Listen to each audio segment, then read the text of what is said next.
Good morning mga ka-idol, mga ka-idol kong pin operator. Good morning sa inyo mga paps. Ayan, nandito na naman tayo sa ating unit na ginagamit.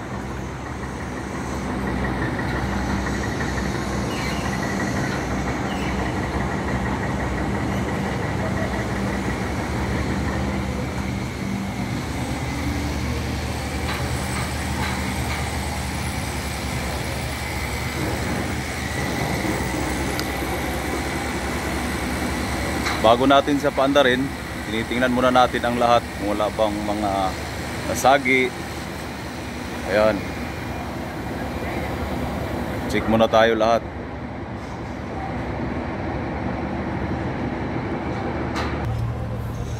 Okay, start.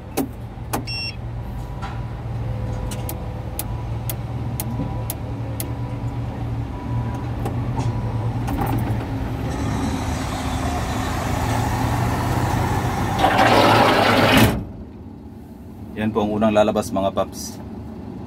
Ayan. Tapos share ko lang dito yung paggamit ng load chart.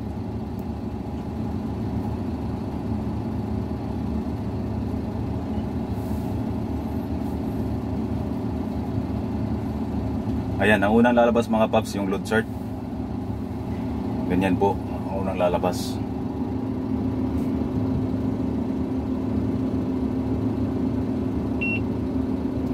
Yan, 00. Tapos ito mga paps, ito yung radius. Sa pag-press natin ng radius, ito lang mga paps. Ayan, hanapin natin yung radius. Ayan. Pabalik-balik lang yan siya mga paps. Tapos ito naman mga paps, ito yung boom length.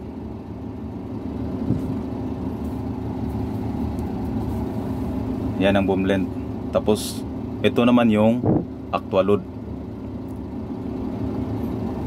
Magkaiba po sila ng nilabas. Ito 17, 17, 17.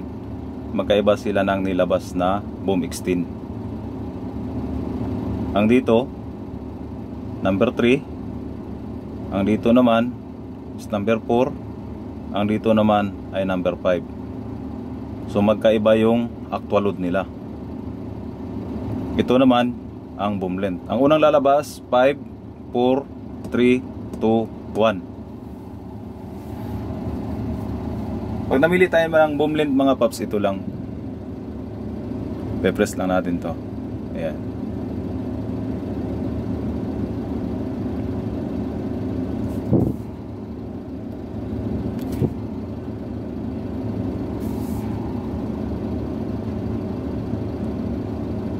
Ayan lang mga paps. Ito, boom length. Boom length extend. Boom extend.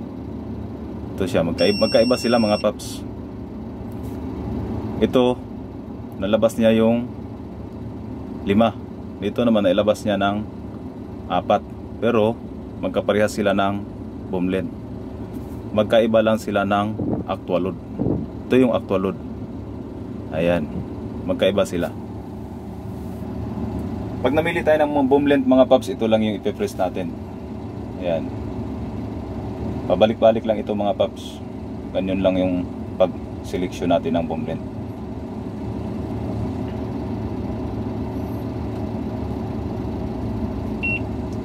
Tapos mga paps, pag nagdagdag tayo ng counterweight, ito yung sa counterweight. Ang counterweight na dala ko is 22. Pag nagdagdag tayo, press lang natin to. Ganyan. Kunyari 40. Full counterweight 42. Ayan, full counterweight 42. So hindi yan lalabas itong load chart nya pag hindi mo siya i-enter. Kailangan i-enter mo siya. Ayan, 42, enter. Ayan na yung load chart. Lumabas na yung load chart nya. Ganun lang mga paps. Madali lang siyang gamitin.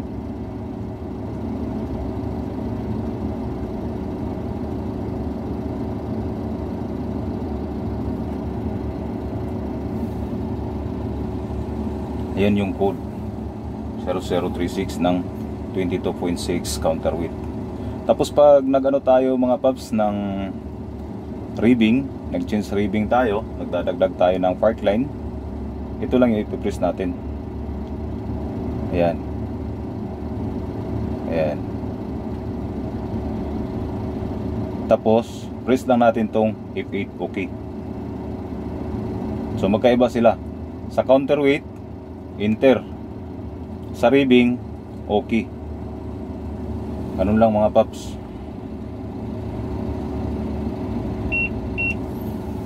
Sa paggamit naman ng night mode mga paps, night mode, press lang natin to. Itong dalawa na ito. Ayan. Iiba na yung kulay. Ayan. Kailangan sabay yung dalawa mga paps. Ayan. Ayan.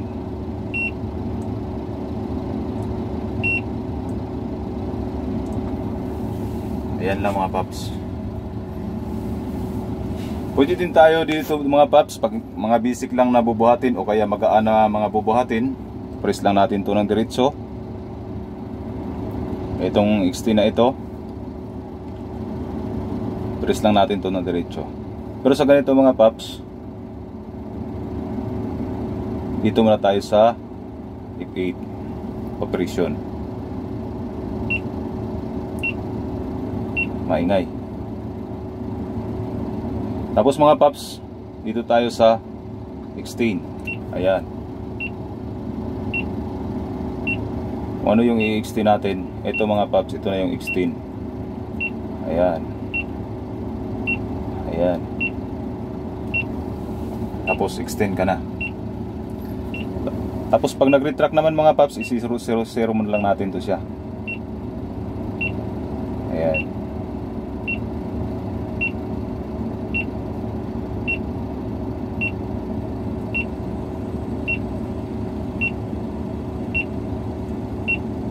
Lalabas itong all mga paps pag ito'y naka 0-0 na lahat.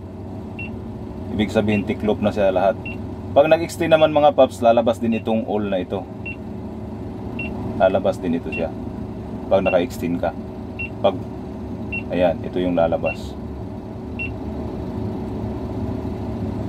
Tapos balik na lang tayo dito sa operation. Pag nag-ingay mga paps, ayan, katulad niyan, ipit lang. Tapos mga paps, pag ganyan, kung gusto mong bumalik uli sa setting, gusto mong titingnan yung load chart, press mo lang ito, setting na ito. Ayan lang siya. Magkaiba yung ginagamit nila mga paps sa boom extend.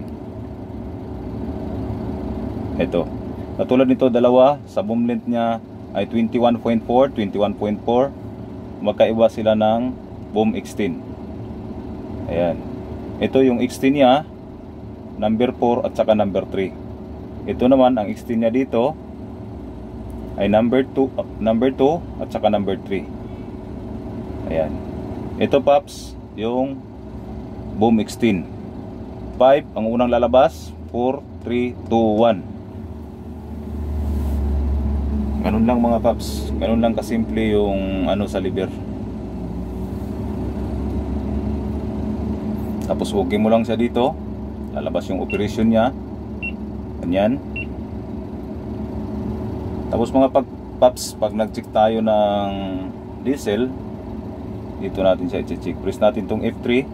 Lalabas na yung diesel na yan. A4. Ayan, 72. Ayan. Tapos mga paps, balik lang tayo dito sa F3. Ayan.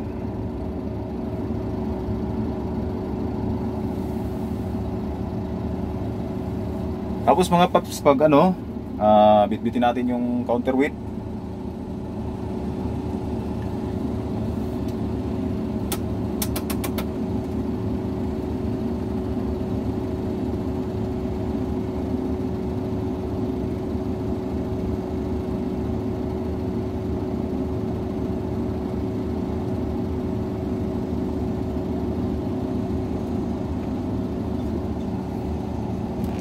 Dito tayo mga paps sa pagbitbit ng ating counterweight.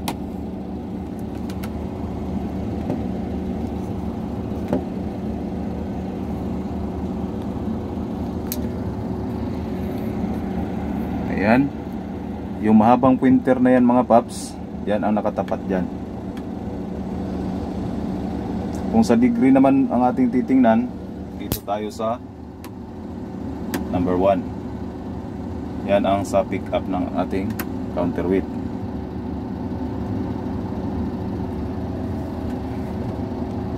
So try muna natin pick upin. Mga paps, pag mag-reduce pala tayo sa ating boom down at saka sa ating swing, i-press lang natin to dito. I-press natin tong rabbit na ito.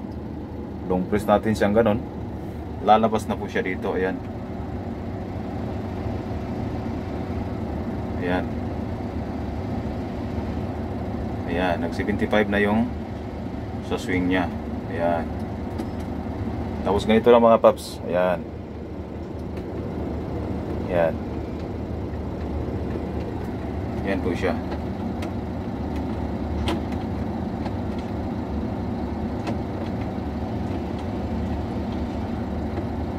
Ganon din po yung sa boom down mga paps.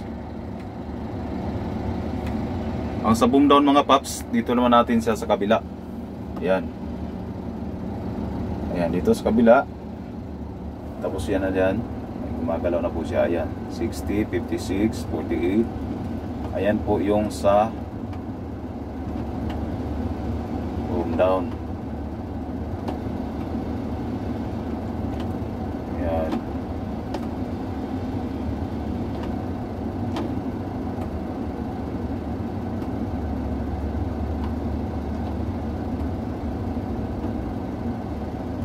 Ayan lang po mga paps. Tapos sa pick up ng counterweight mga paps, yan po siya. Tapat natin yung mahabang pointer na yan. At dito sa degree naman, ayan, degree na yan. Number 1.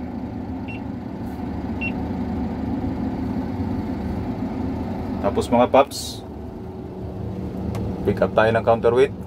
Lock natin siya. Ganyan, lock. Ayan.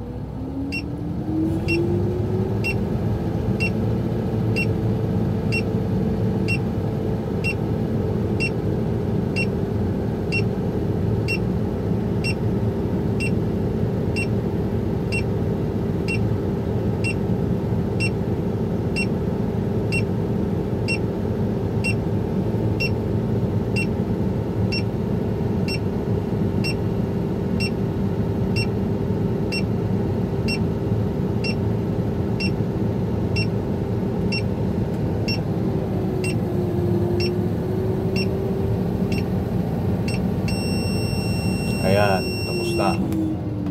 Unlock. Swing ulit tayo sa number 2.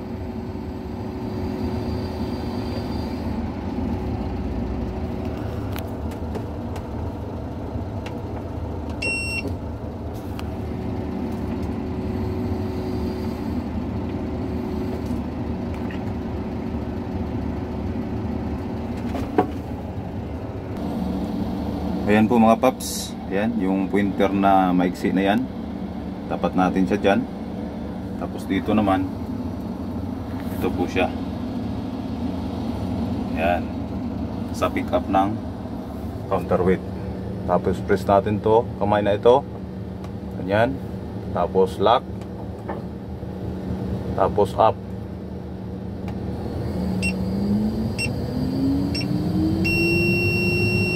Ayan, tapos na. Tapos unlock. Ayan. Ayan. Tingnan natin yung counterweight kung nabitbit na ba. Ayan mga paps, wala na yung counterweight dyan. Nabitbit na. Nandun na sa puwitan. Ayun, nakasabit na. So ibalik natin siya ngayon mga paps. So ayan po mga paps, nakalock na siya. Tapos dito tayo sa 2 degrees. Yan ang pagbaba ng ating counterweight. Ayan. Diyan tayo sa maiksi. Ayan. Tapos dito tayo, press natin to. Down to ito. Ito, press. Tapos lock. Tapos down. Ayan, nagda-down na po yan siya. Oh, yan, nag-down na siya.